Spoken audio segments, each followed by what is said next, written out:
الحمد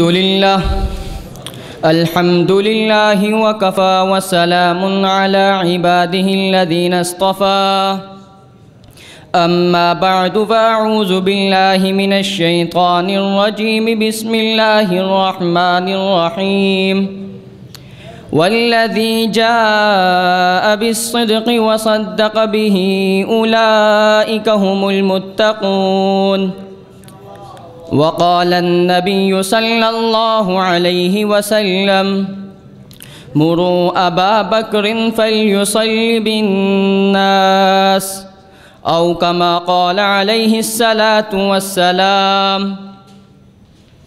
جس کو صدیق ذات خدا نے کہا، جس کو صدیق ذات خدا نے کہا اور صدیق ہی مصطفیٰ نے کہا، اس کو صدیق مرتضیٰ نے کہا، یوں ہی صدیق سب اولیاء نے کہا۔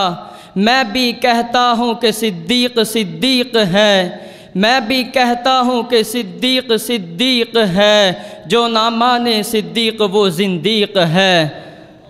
شان صدیق اکبر پہ قربان میں، شان صدیق اکبر پہ قربان میں، رازدار رسالت کی کیا بات ہے۔ جس کو صدیق خود خدا کہے، جس کو صدیق خود خدا کہے، اس سراپا صداقت کی کیا بات ہے۔ کون صدیق، کون صدیق جس کو مصطفیٰ کی رفاقت ملی، جس کو سب صحابہ کی امامت ملی، جس کو سب سے پہلے خلافت ملی، جس کو سب سے پہلے خلافت ملی۔ جنت غار ہے کہ جنت کی گلزار ہے، ایک طرف یار ہے ایک طرف مار ہے، ایک طرف یار ہے ایک طرف مار ہے، زہر پاؤں میں زانوں پہ دلدار ہے۔ تیری صدیق صدیق قسمت کی کیا بات ہے۔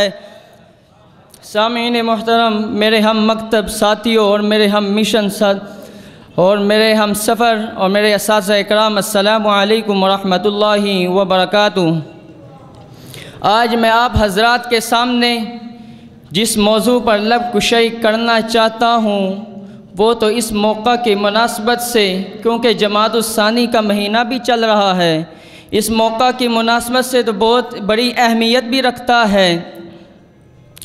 وہ موضوع ہے خلیفہ بلا فصل، جانشین پیغمبر، سید الصحابہ، یار غار و مزار، امام المؤمنین، خلیفہ اول حضرت ابو بکر صدیق رضی اللہ تعالی عنہ کے عظیم کارنامے ہیں۔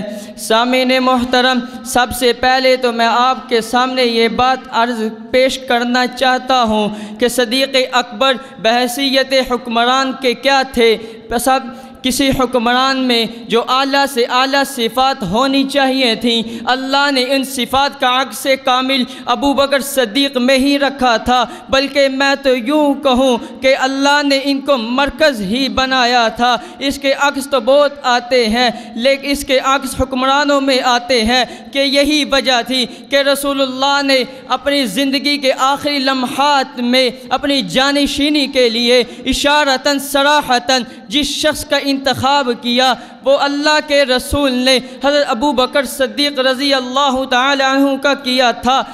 اب وقت تو بہت کم ہے، بات کرتے ہیں زمانے خلافت میں خدمت خلق کی کہ ایک بچی روتی ہوئی آتی ہے، کہتی ہے امیر المؤمنین حضرت ابو بکر صدیق رضی اللہ تعالی عنہ کو آ کر کہتی ہے اور روتی ہے کہ آپ تو اب امیر المؤمنین بن گئے ہیں، آپ تو خلافت سے پہلے آپ ہماری بکریوں کا دودھ نکال کر دیتے تھے، اب تو ہم امیر المؤمنین بن گئے ہیں۔ حضرت ابو بکر صدیق رضی اللہ تعالیٰ نے کہا کہ تم روتی کیوں ہو؟ کہا میں روتی اس لیے ہوں کہ اب ہماری بکریوں کا دودھ نکالنے کون آیا کرے گا؟